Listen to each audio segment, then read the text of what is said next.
Ladies and gentlemen, welcome into the virtual 143. This is episode 101 coming at you live. We're inching pretty closely to that 2-year mark. I believe we're like 3 or 4 episodes away. So we're super stoked for that. It was an interesting week this week, a little bit of Yeah. heartbreak, but we'll get over it. We'll get through it next week.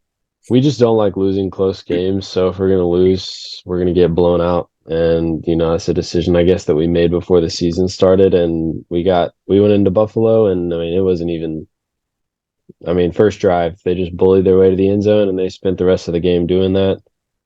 We couldn't stop the run, which has been a problem all season. So, you can call it a heartbreaker, but it was pretty much over as soon as it started. So at least it wasn't too much of a heartbreaking loss, and it didn't actually hurt us in the long run as much because of the Eagles clutching up and losing. Thank you, Thanks to Philadelphia. Drew Lock, and also thankfully the Bills being an AFC team, so that has nothing to do with our It doesn't NFC matter. record. It doesn't matter. Thank you. It doesn't matter as much. I guess it matters a little bit, but let's start us off with stat of the week, brought to you by our sponsor, Andrews Logistics. Actually, about Jalen Hurts. So, he went, he was questionable coming in the game because he had the flu, I think. And everyone was making a big deal about it being his flu game. He showed up wearing Jordan brand clothing, which is actually the company that he signed with. So that's why he was wearing their clothing. It wasn't because he was going to have a flu game like Michael Jordan did. But Jalen Hurts leads the league in turnovers at 17, tied with a few other quarterbacks, Josh Allen, Sam Howell. But Jalen Hurts is in that conversation. We haven't heard much about his turnovers because he's not Dak, I guess. But when Dak had a bunch of interceptions, that's all we heard about. That's all we talked about. But Jalen's turnovers don't seem to get mentioned. So I just want to make sure everyone knows that he is leading the league in turnovers right now at 17. Yeah, unfortunately, when you have a star on the side of your helmet, that's ultimately just a target on your back. You're held to a really high standard, and people will just keep moving the goalposts on Dak, because this year he's really taken care of that interception problem. But they're coming up with all kinds of things to discredit his success this year. And no one's talking about Jalen Hurts being a turnover machine low-key this year. And so we thought that we had to bring that to you. Yep. It's the out of the week right there. So your player of the week, Christian McCaffrey, had a field day against the Arizona Cardinals. They would win 45-29. He accrued 3 total touchdowns, running for 115 yards on the ground, and then he would catch 2 touchdowns and ultimately have 72 receiving yards. So a solid, pretty much 200 yards all-purpose for him, just lighting up that Arizona Cardinals defense. Yeah, at this point, with the Niners, it's just like, how badly are they going to beat the team they're playing? They're looking like a very heavy Super Bowl favorite right now. They just keep winning with a lot of dominance. They have a big game coming up against the Ravens, both number 1 seeds facing off on Christmas night. What a Christmas present for us from the NFL. Indeed. An actually good primetime game, which I'm not complaining about last night's, that they actually flexed, Nick. They flexed the game. And it was amazing. It was all around just absolutely great. Which is just funny because, I feel like there's been a couple people that have been saying, they should flex games for primetime. And they finally did it, and what happened? They did. It was one of the best primetime games this season. I'll say the best. It probably was the best, honestly. There hasn't been, Drew Lock, backup quarterback, leading a 2-minute 92 game-winning drive, just throwing dots to DK and Jackson Smith and Jigba. And what better way to cap off a primetime game than with a clutch time Jalen Hurts pick to end the game? You just love to see it. That made my day. I know that made your day. And I'm out. The Seahawks drove down the field, took the lead, 25 seconds left, something like that. Yeah. Jalen Hurts drops back. They need to get I'm pretty sure at that point they needed to get, into field goal range from the 25. And what did he do on the first play? He ran. Yeah. And then the second play, he completely missed AJ Brown, and then the third play I think is when he threw the pick, if I'm remembering correctly. So he tried to throw it twice on that drive and missed both throws, ending the game. But I think yesterday just showed that when you put the ball in his hands and he actually has to throw it. Well, I mean, unfortunately, they didn't have enough time on the clock to run the tush push 75 times. Yeah, So when you have to actually operate as an offense and run real plays, you see what happens. And then also, they got a penalty yesterday or last night on that tush push. They got called for. It was a false start, but Jason Kelce moved the football about half a yard forward, so they got penalized for tampering with the line of scrimmage. But they've been getting away with stuff like that all year long. You watch their O line, and it seems like they false start on literally every single play, but they never call it. Big time. So it was nice to see that call get made last night. Hey man, so Eagles take a loss and we take a loss. Obviously, not much to talk about there. They ran it down our throats. We're missing our biggest run defender in Jonathan Hankins. He was out for the game, and his loss hurt us. Offensively, we didn't have much time to get things done, I would say, and penalties hurt us. It was just the sloppiest game from the Cowboys we've seen in a while. I'm not too worried about it. Everybody has those games every once in a while, and we've still got 3 games left, some tough games on the schedule that we got to focus on. So I think we're just shaking that one off and moving on.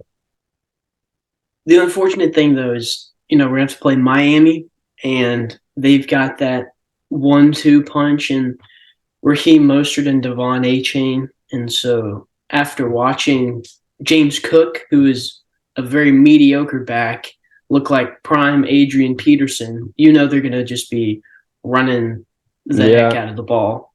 But Detroit's got the 1-2 punch as well with David Montgomery and Jahmyr Gibbs. So we've got 2 very good running teams. I'm not as worried about Detroit because we're playing them at home. No. Miami will be tough, but I don't think Miami's Buffalo. Right now, Buffalo's hot. Buffalo's really hot right now. Miami, I wouldn't say that. I mean, they beat the Jets. I think the Bills' defense is a little bit better than the Dolphins. Yeah. And also, like Joseph said, we're playing Detroit at home. Unfortunately, we cannot win on the road for some reason. Like, you look at all of our losses, and they were all on the road, which is why we really need a home playoff game. That's so desperately we need that home playoff game. Agreed. So it's going to come down. I mean, if us and the Eagles both went out, apparently nobody knows right now what would happen with the tiebreaker. It would depend on what 12 other teams do as well. It would be the teams that we had both played and their strength of their records. And so hopefully we need Philly to lose another game and we need to keep winning. But for the most part in the NFL this week, a lot of blowout games. The games you would think for the most part were blowouts. Not much to be said about a lot of them. But I got to highlight 2 quarterbacks came into the week and won it in clutch time. Jake Browning and Joe Flacco just coming onto the scene, doing what they've been doing for the last few weeks, actually. But Jake Browning led his team down the field in overtime to kick a game-winning field goal. And then Joe Flacco led his team all the way down with 2 minutes left, kind of like Drew Lock did to score. Mm-hmm. I'm pretty sure it was to score a touchdown. Yeah, it was to score a touchdown. And put his team up. So those 2 guys really got it done. Kept their teams in the playoff hunt because they're in right now, I think. Prime Joe Flacco back when he played for the Ravens. He was slinging it. Obviously, he threw 3 interceptions, but that was early. When it came down to it, he got the job done. Drove down, was able to get some points for the boys. There's no excuses, but I will say the first half of that game was all rainy, and then the second half there was no rain. So there's probably a little bit more control on the ball. But yeah, dude, Joe, he's a little rusty too, but he's been slinging it. I want to say they've won a couple games in a row now, if I'm remembering correctly. I think I might be right. They've been on the up and up. Browns taking down are in it. They're in it. The Chicago Bears. This was their second win in a row. They beat Okay. the Jaguars Right. last week. And the Jaguars, that's a playoff contender, so that's an impressive win. I think the Browns are the 5 seed right now in the AFC. So like they keep doing what they're doing, they're going to have a playoff spot. I think they could clinch this next week actually. So I think there's some stuff that has to happen, but they could clinch with a win and a couple teams losing. There's a few teams this next week, like the Chiefs, that could clinch. They beat the Patriots, pretty easy win. Not a whole lot of issues there. The Chiefs are looking like they're maybe on the up and up. They've been struggling recently, but Still, the receiving unfortunately, core, struggling at that wide receiver position. yeah, it's been rough. There was that. I'm sure everyone saw that clip of Kadarius Toney. That ball bouncing off his hands into the hands of a Patriots defender, and Patrick Mahomes is on the sideline, and he's just fuming. And as you would be, I mean, you're just dropping dimes all across the field, and you got guys with stone hands just, letting them fall to the ground. And then this one, that was just, there's just no reason for that. You're wide open. Like, you can't be dropping passes like that. They definitely should have signed a receiver at the trade deadline, like everyone thought they would, and they didn't. And I think that might come back to bottom. I'm not sure it's the Chiefs' year this year. They're definitely not looking like it is, but they will probably win their division like they normally do. So they'll at least get not really a credit to them, but more just because they're in a very weak division. Like speaking of, Broncos were right behind them, and they got torched by. They're just getting Lions. They got killed. Yeah. Mm-hmm. It was 42-17. Jared Goff had 5 touchdown passes, and Jahmyr Gibbs had 100 yards rushing.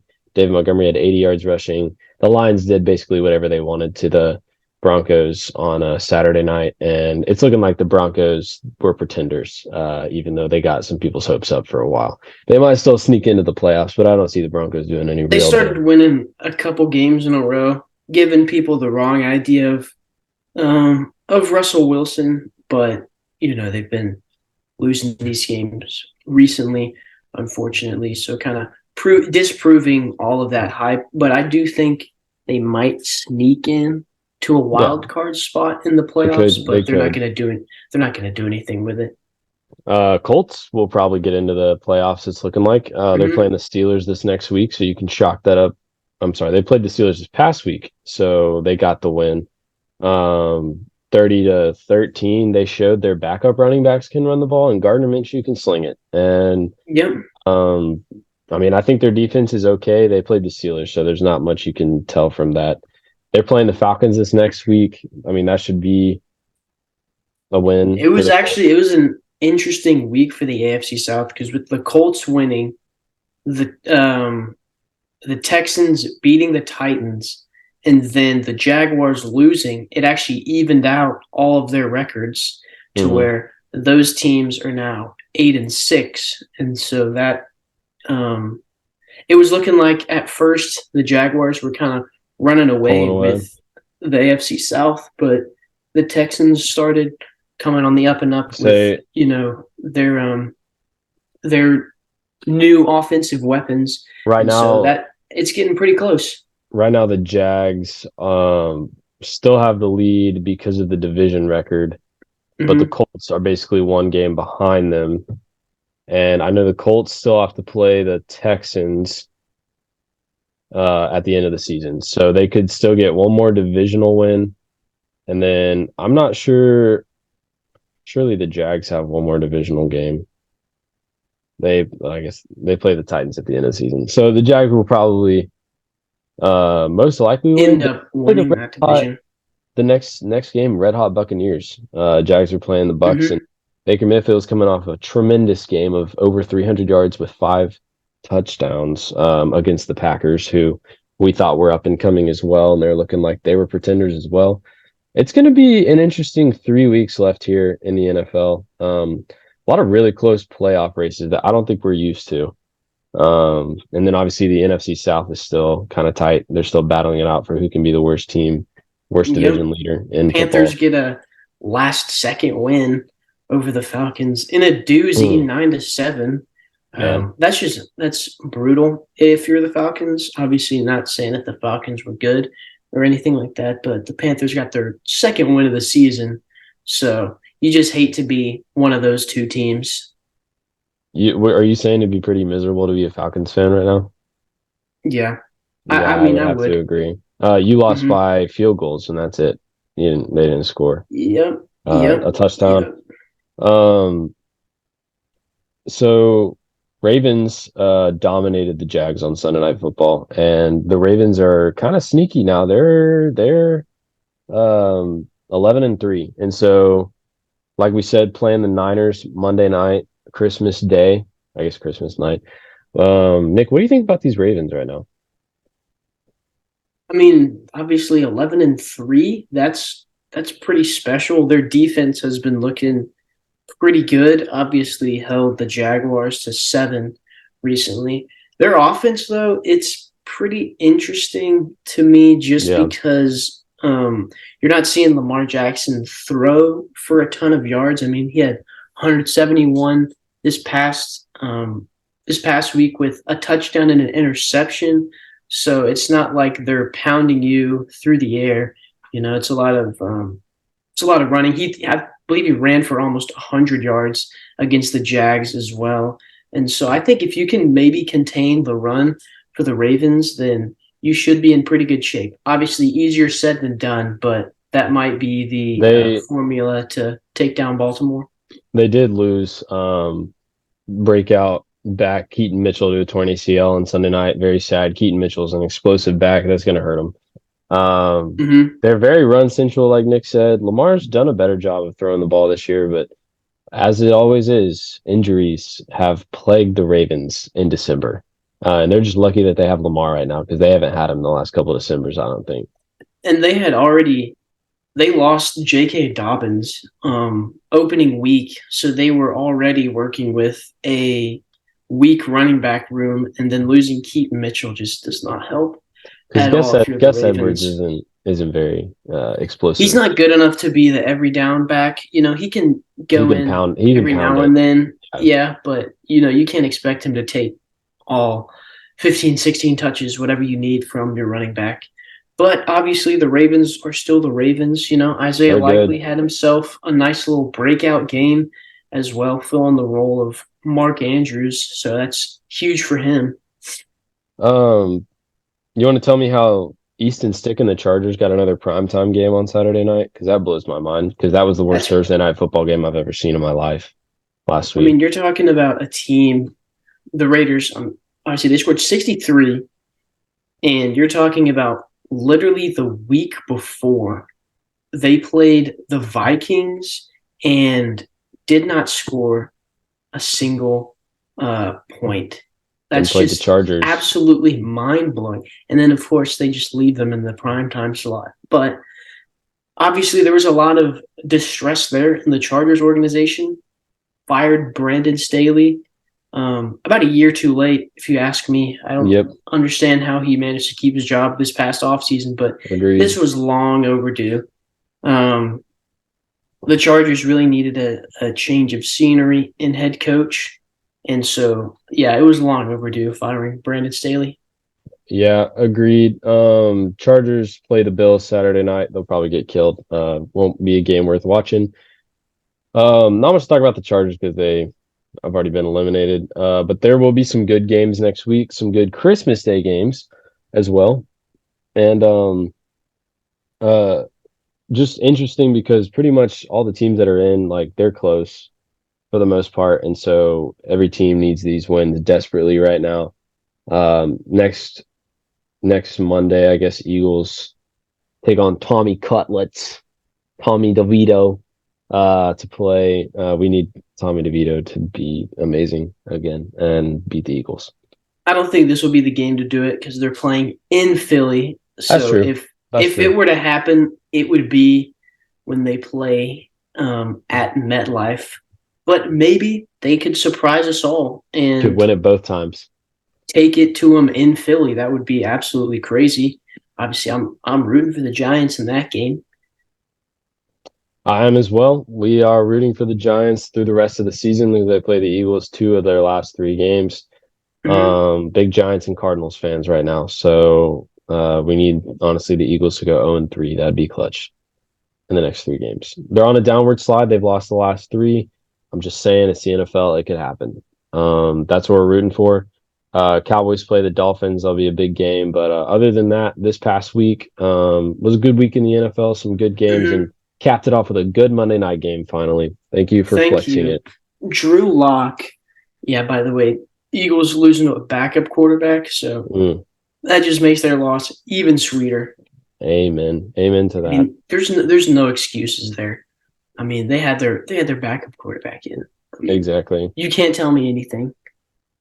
Well, here's where I like to end our shows on Under Review. I've brought to you a quote from the J.J. Watt. He said, "Remember, once you set a goal, it's all about how hard you're willing to work, how much you're willing to sacrifice, and how bad you truly want it."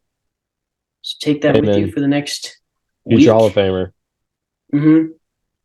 And we will see you next week with another episode of Under Review. Thanks for tuning in.